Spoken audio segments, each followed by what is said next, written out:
Hi, good morning, my dear student. Today we are going to start your class 8 SST. In SST, today we will read Civics chapter 4 Understanding Law. In the Civics, as you know, if you have remembered that we have completed your 3 chapter. We have also completed in SST the 3 chapter in geography, 3 chapter in history and 3 chapter in civics. So that's why today we will start chapter 4 in civics, understanding law. Law, that is very common word. Law, it is very important for our society, our nation. Law that is implemented in our whole nation on the equal basis. There is no discrimination behalf of law. So you can easily understand about that the meaning of law. On the ground level, if you want to understand that what is the law, then you can observe in your school. When you enter a school gate, you follow some restrictions, some rules and regulations. That rules and regulations is law that is set by your school. Same like that in our nation, in our, in our society, in our group, even in our family also. There are so many rules and regulations which we have to follow. Law, that is the very important to flourish our society, to flourish our nation. Without law, we cannot develop. Law is a very simple word. You may be familiar with the sum of law, such as those that they specify the age of marriage, the age at which person can vote, and perhaps even the law dealing with buying and selling of property. We now know that the parliament is in charge of making law. Do these law apply to everyone? How do new law come into being? Could there be law that are unpopular or controversial? What should we as citizens do under such as circumstances? There are the various questions here. Author himself arises that question on the front of you to understand what is the meaning of law, what is the need of law. If suppose law that has on the ground level, is it popular or is it not controversial? In this chapter we will try to understand all these answers. So let's start with chapter understanding law. In your, do law apply to all? That is the very important things. But before start this topic, I would like to inform you that I have already taught you that without any discriminations, law is implemented on whole society, whole nation. So there will be no confusion in your mind that do law apply to all. You can give this answer very easily. Law is for all. Author want to tell you that how law is applied for all. Here given the story, read the following situation and answer the questions that follow. A government official helped his son got into hiding because his son has been given a 10-year jail sentence by district court for a crime that he has committed. Do you think that the government officials' action were right? Should his son be exempt from the law just because of his father is economically and the politically powerful? No. Law for all. Law is equal for all. So the story.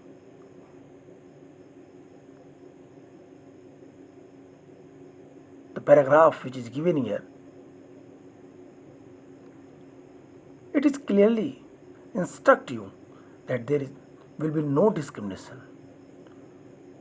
Okay हम आगे पढ़ेंगे और हम इन चीज़ों को अच्छे से समझ सकते हैं कि किस तरीके से कानून सभी के लिए समान है. कहता है do law apply to all. क्या कानून सभी के लिए समान है, सबके ऊपर समान रूप से अप्लाई होता है और कैसे होता है. यहाँ पे आथर आपको एक कहानी बताता है. कहता है कि एक सिचुएशन को समझिए जिस सिचुएशन में एक सरकारी कोई अधिकारी है, गवर्नमेंट ऑफिशियल्स है, उसके बच्चे को डिस्ट्रिक्ट कोर्ट के द्वारा दंडित किया जाता है. उसके अगेंस्ट दंडात्मक कार्रवाई कोर्ट के द्वारा की जाती है. 10 साल की सजा दी जाती है. लेकिन अधिकारी अपने पावर का इस्तेमाल करके अपने बच्चे को 10 साल तक छुपा लेता है. क्या ये सही है? ये आपको सोचना है. और अगर ये सही होगा तो ये लॉ के रूल्स को वायलेट करता है. इसलिए ये कहानी पूरी तरीके से सही नहीं हो सकती. ये कहानी गलत है. क्यों? क्योंकि मैंने अभी आपसे कहा कि law is equal for all. कानून सभी के लिए समान है. So the above is a clear case of the violation of law as you read in the unit first. Member of the Constituent Assembly were agreed there should be no arbitrary exercise of power in the independent India. They therefore instituted the several positions in the constitution that would establish the rule of law. The most important of these was that all persons in the independent India are equal before law. The last two lines, the most important of these was the all persons in independent India are equal before the law. All the people of the India equal before law. There will be no discrimination. This line clearly give you message to understand the paragraph which we read the initial of this chapter. हमने chapter के शुरुआत में जिस paragraph को पढ़ा उसको अच्छे से समझ सकते हैं. सिर्फ एक लाइन से जब कहता है कि all the citizen, all the people of country equal before law. सभी लोग भारत के कानून के समक्ष समान है. The law can not discriminate between person on the basis of their religion, caste और gender. If you have remembered my previous class where we read about that fundamental rights, article 14, equality, right to equality, equal before law, सभी के लिए समान अधिकार. इन्हीं चीज़ों को यहाँ पे स्पष्ट रूप से कहता है. The most important of this was all person in the independent India are equal before the law. The law cannot discriminate between person on the basis of their religion, caste, gender. What the rule of law means is that all law apply equally to all citizens of the country and no one can be above the law. Neither a government officials nor a wealthy person nor even the president of the country is above the law. Any crime or violation of law has a specific punishment as well as the process through which the guilt of the person has to be established. But was it always like this? That is the very point question.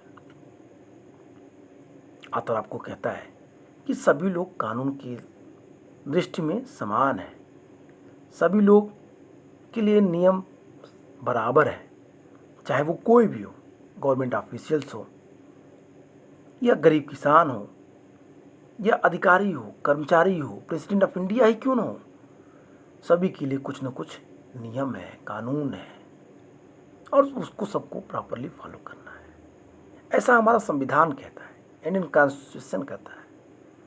Constituent assembly के members ने इसी मूल भावना के आधार पर हमारे संविधान का निर्माण किया। लेकिन क्वेश्चन यहाँ उठता है, ये क्वेश्चन अराइज बाय ऑथर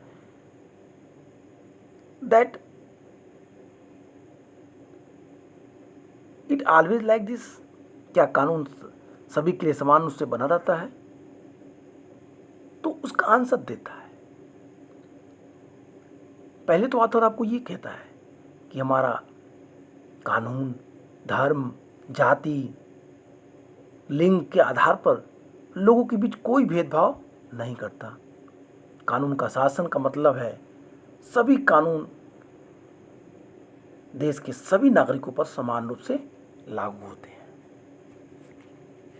सबसे महत्वपूर्ण बात है यहाँ पे साफ साफ कह रहा है, इस चीज को बता रहा है कि without any discrimination between the person on the basis of their religion, caste, gender, what the rule law means is that all law apply equal to all citizens of the country and no one can be above of law. कोई भी कानून के ऊपर नहीं है, कानून से ऊपर किसी भी व्यक्ति को भारतीय संविधान मान्यता नहीं देता है, चाहे वो कोई भी हो, सरकारी अधिकारी हो, कोई बड़ा वेल्दियर पर्सन हो, इंडस्ट्रियलिस्ट हो, यहां तक कि भारत का राष्ट्रपति ही क्यों ना हो। किसी भी अपराध या कानून के उल्लंघन की एक निश्चित सजा होती है और सजा तक पहुंचने का भी एक तय प्रक्रिया है जिसे कोई व्यक्ति बच नहीं सकता। कानून सभी के लिए समान रूप से अप्लाई होंगे, लेकिन यहाँ आकर खुद क्वेश्चन करता है कि क्या कानून सभी के ऊपर समान रूप से अप्लाई होते हैं? क्या ये नियम कानून जो बने हैं वो सभी के ऊपर प्रॉपरली रन कर रहे हैं? खुद ही उत्तर देता है, कहता है in ancient India there were the innumerable and often the overlapping local law, different communities enjoyed the different degree of the autonomy in the administrating the law among their own. In some case, the punishment that two persons receive for the same crime vary depending on their caste background, with lower caste being more harassed, penalized. This slowly began to change as the system of law began to further evolve during the colonial period.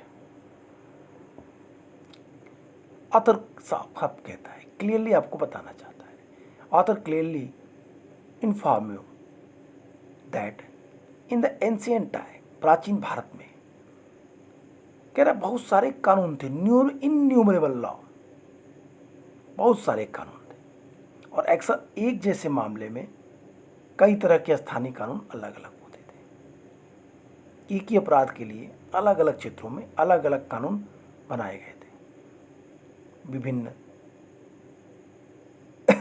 समुदाय में कानूनों को अपने अधिकार क्षेत्र में अपने हिसाब से लागू करने के लिए आज़ाद थे। Like that, if you will familiar with the khap panchayat, that is very famous in the Haryana, Rajasthan and West UP also. The Khap Panchayat, that is the local administrative body of the village. They have right to punish their own people. झगड़ों का निपटारा कर सकती है।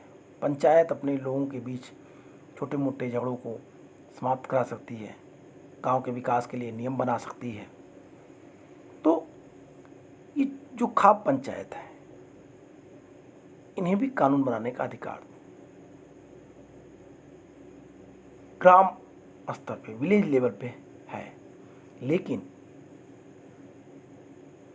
लेकिन इनकी जो तरीके हैं, कोई भी रूल्स कॉन्स्टिट्यूशन के अगेंस्ट नहीं बनाया जा सकता। क्लियर कट इंस्ट्रक्शंस है।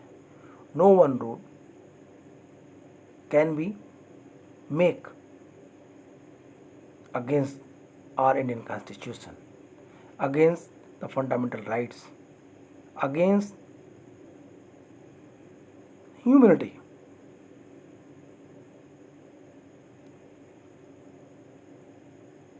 ऑथर यहाँ क्लियर करता है, कुछ मामलों में जाति के आधार पर एक ही अपराध के लिए अलग अलग व्यक्ति को अलग अलग सजा दी जाती है। जैसे जो समाज के नीची जाति के लोग माने जाते हैं, निचली जाति के लोग, जाति के जितने भी लोग हैं, निम्न जाति के लोग, उनकी सज़ा ज़्यादा दी जाती है। जो समाज के उच्च वर्ग के लोग हैं, उनका सज़ा कम दी जाती है। इनको दूसरे शब्दों में समझिए, कोई एक गरीब आदमी एक छोटा सा अपराध करता है। सपोज वो मोटरसाइकिल से जा रहा है, he was riding A motorcycle, unfortunately छोटा सा कोई इंसिडेंट हो जाती है। गरीब है, उसके ऊपर रूल्स, पुलिस वाले उसको काफ़ी स्ट्रिक्टली उसके साथ पेश आते हैं। लेकिन वहीं पे अगर कोई एक वेल्दियर पर्सन हो, प्रॉस्परस पीपल हो, तो उसके साथ वही पुलिस क्या उस तरह का व्यवहार करती है? नहीं, उसके लिए विनम्र हो जाती है वो पुलिस। यही ऑथर आपको समझाना चाहता है कि एक तरफ तो इस चैप्टर में हमें ये बताया जा रहा है कि कानून सभी के लिए समान है, और हमें यहीं इसी चैप्टर में ऑथर एक चीज़ और क्लियर करता है कि समाज के कुछ लोगों के लिए कानून कुछ और है और कुछ लोगों के लिए कानून का मतलब कुछ और है। I mean to say that there are so many discriminations on the ground level if we will minutely observe about that the implementation of law. It is a very clear cut scenario in our nation. Without any hesitation, we have to understand about that. But it's all practices totally against our Indian constitutions, where they clearly instruct the officials, the executive body, that you have no right to violate the rules and regulations which is set by our Indian Constitution. कानून को आप अपने according नहीं बदल सकते। संविधान में जो नियम बनी है उसको, उसका अक्षरशः पालन करना है, वर्ड टू वर्ड फॉलो करना है। और यहीं पे कहता है कि कुछ ऐसे नियम थे प्राचीन काल में, जो नियम अंग्रेजों ने बनाए, अपने तरीके से बनाए, अपने हित के लिए बनाए, और यहाँ पे उनके सिस्टम, उनके नियम कानून काफ़ी कुछ कॉलोनियल एरा में रूल्स और रेगुलेशंस के अगेंस्ट थे। Suppose Rowlatt act, if you have remember your previous chapter, your previous classes, where you can understand that what is the meaning of Rowlatt Act. Rowlatt Act एक कानून था, एक ऐसी व्यवस्था थी जिसमें अंग्रेजों को यह अधिकार मिल गया था। उस कानून के थ्रू रॉलेट एक्ट 1917 में ब्रिटिशर्स के द्वारा लाया गया था।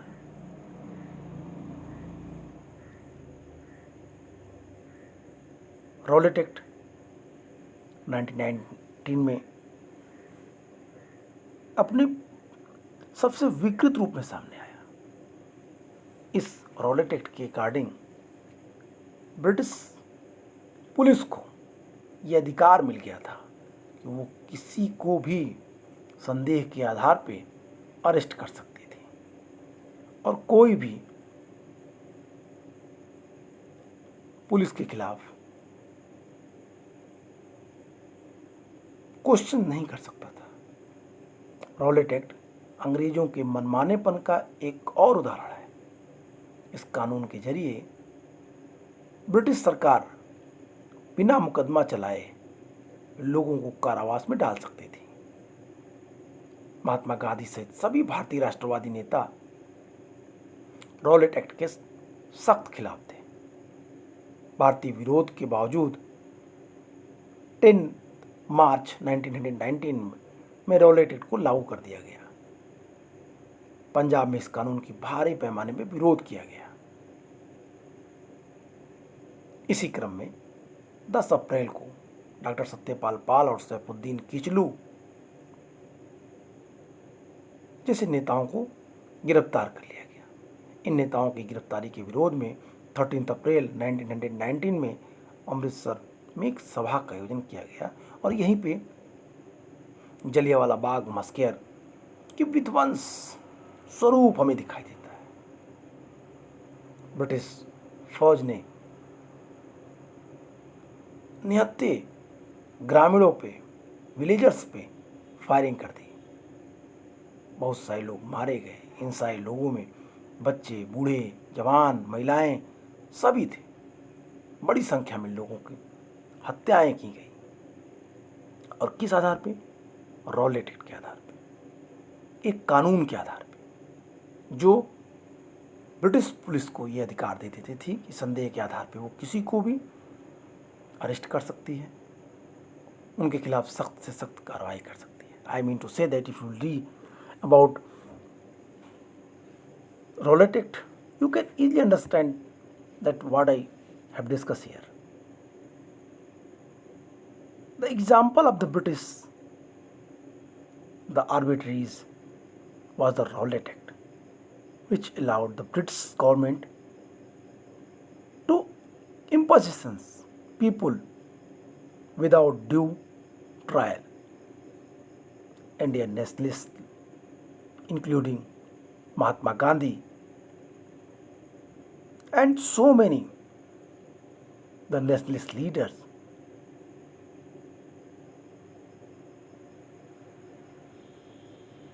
were opposed this act.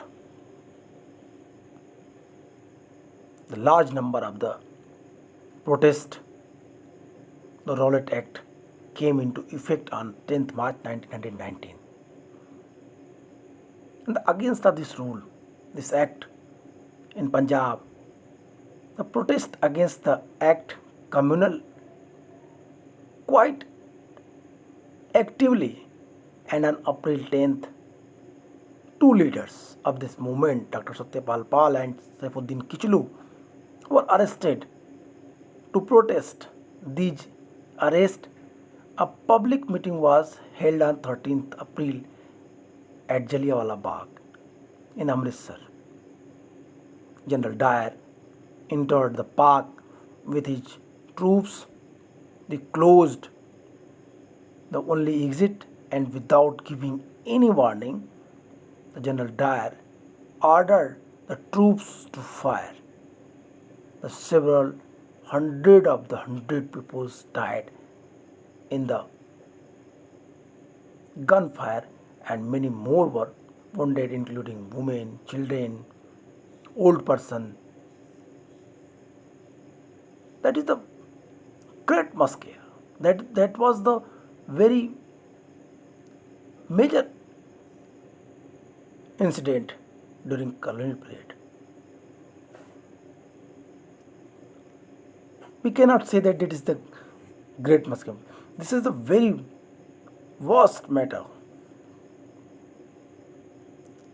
It was the curse for the colonial rule.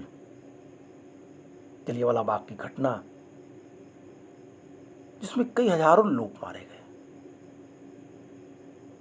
ये रॉलेट एक्ट के आधार पर ही किया गया था। तो यहाँ पे आप इस चैप्टर में रॉलेट एक्ट के अकॉर्डिंग समझ सकते हैं कानून बनाए गए और कानून के आधार पर एक बड़ी घटना घटी। रॉलेट एक्ट उसका एक सबसे घिनौना उदाहरण है आपके सामने। अब देखते हैं, कहता है it is often to believe that it was the British colonialist who introduced the rule of law in India. The historians have disputed this claim on the several grounds, two of which include first that the colonial law was arbitrary, and second that Indian nationalists played the prominent role in the development of the legal sphere in the British India. One example of the arbitraries that the continued to exist as the part of the British law, the Sedition Act of 1870. The idea of sedition was very broadly understood within this act. Any person protesting or criticizing the British government could be arrested without due trial.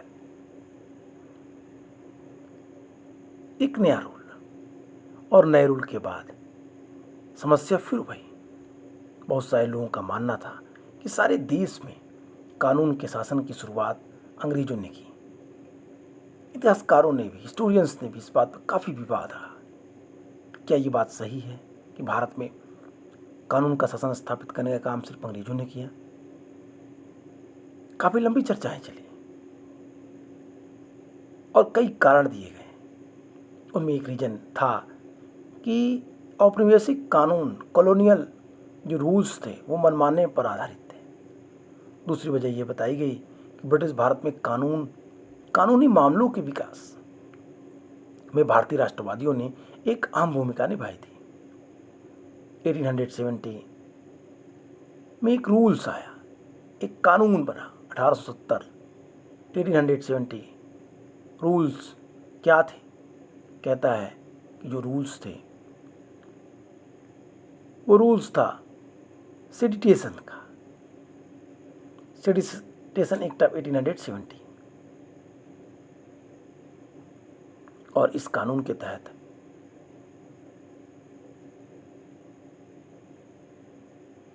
British Bharat में कानूनी मामलों के विकास में भारतीय राष्ट्रवादियों ने जो भूमिका निभाई थी उसमें 1817 का जो सेडिटेशन मतलब राजद्रोह एक्ट अंग्रेजी शासन के मनमानेपन की मिसाल थी।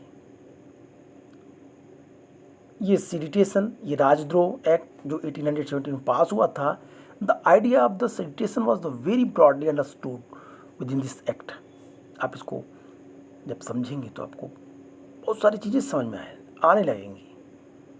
कहता है ये एक्ट इसलिए बनाया गया था कि कोई भी व्यक्ति यदि ब्रिटिश गवर्नमेंट का विरोध करे, उन्हें क्रिटिसाइज करे, तो उनके ऊपर राजद्रोह का ये कानून लगा करके उनके खिलाफ मुकदमा चलाया जाएगा और उनको जेल में डाल दिया जाएगा, उनकी आवाज़ बंद कर दी जाएगी। इस तरीके से सेडिटेशन एक्ट जो 1817 में था भारतीयों के लिए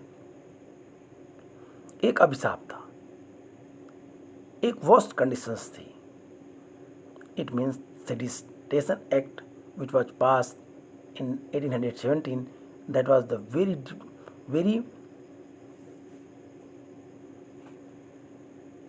I mean to say that it is the very difficult for the Indians, the worst conditions for them. अगर अंग्रेजों को लगे कि कोई भी उनके खिलाफ राजद्रोह की या उनके खिलाफ कोई ऐसी कार्रवाई की जो ब्रिटिश कॉलोनियल रूल्स के अगेंस्ट है, उनके हितों के अगेंस्ट है, तो उन्हें अधिकार था कि वो उन्हें अरेस्ट कर सकते थे, उन्हें जेलों में डाल सकते थे। The Indian nationalists began protesting, the criticizing this arbitrary use of authority by the British. They also began the fighting for the greater equality and wanted to change the idea. भारतीय राष्ट्रवादी अंग्रेजों द्वारा सत्ता की इस मनमानेपन की जो इस्तेमाल का विरोध किया गया, उसकी जो लोग उनकी आलोचना करते थे, जो लोग उन्हें क्रिटिसाइज करते थे, अपनी बातों को मनवाने के लिए अंग्रेजों ने, ब्रिटिशर्स ने ये रूल उनके ऊपर इम्पोज किया और इंडियन नेशनलिस्ट ने इसके अगेंस्ट कार्रवाई की। दोनों के बीच कॉन्फ्लिक्ट्स, एक डिस्प्यूट्स चलने लगे। They also begin fighting for the greater equality and wanted to change the idea. वो चाहते थे कि ये कानून बदले, इसका स्वरूप बदले। of the law form of the state, rules that were forced to obey of law, as including ideas of the justice by the end of the 19th century.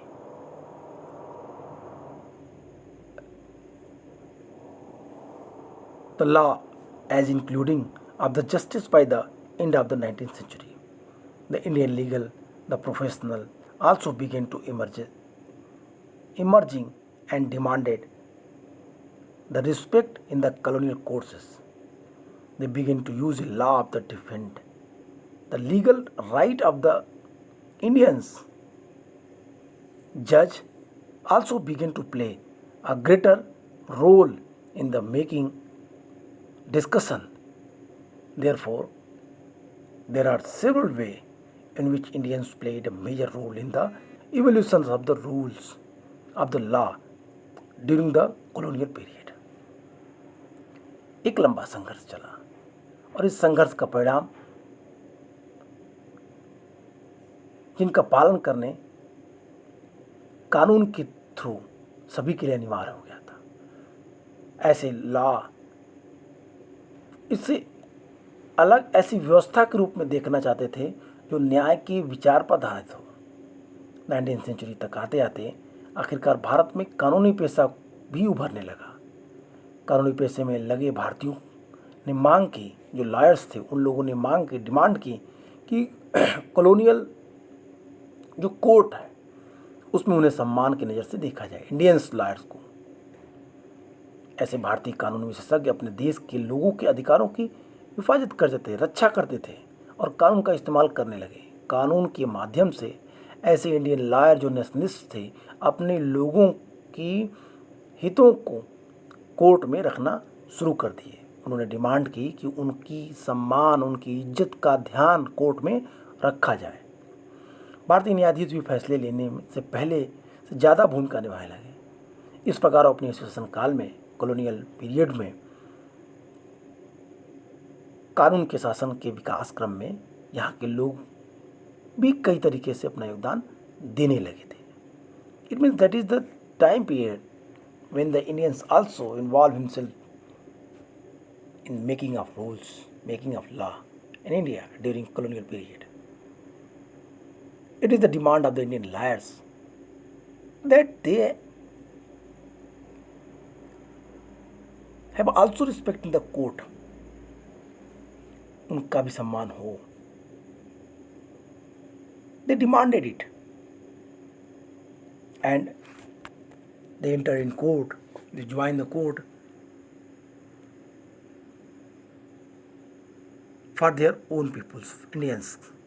इस तरीके से एक कानून बनाने के क्रम में भारतीयों की भी योगदान की बात समझ में आती है। आज के लिए इतना ही। नेक्स्ट चैप्टर में हम फिर पढ़ेंगे इसका लास्ट पैराग्राफ और फिर स्टार्ट करेंगे how do new law come about. Okay, good bye and take care.